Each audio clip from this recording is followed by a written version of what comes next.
شستن، همون مرده میگه یک صدای دارد که صدای او را انسان نمیشنود. لیکن او چی میگوید؟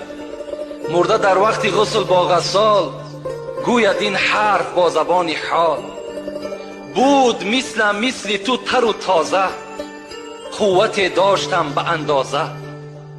همراه جسم بود جان من، مدت گفتم این و وان من. در محلی که کردم و گفتم، بود فکرم عیالم و جفتم.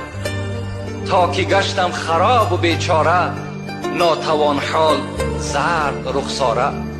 حضرت میگد به سوی همون غسال همین گپا را میگفت است که ای غسال، من هم مثل تو تر و تازه بودم، من هم مثل تو قوت داشتم، مثل تو حرکت کننده بودم.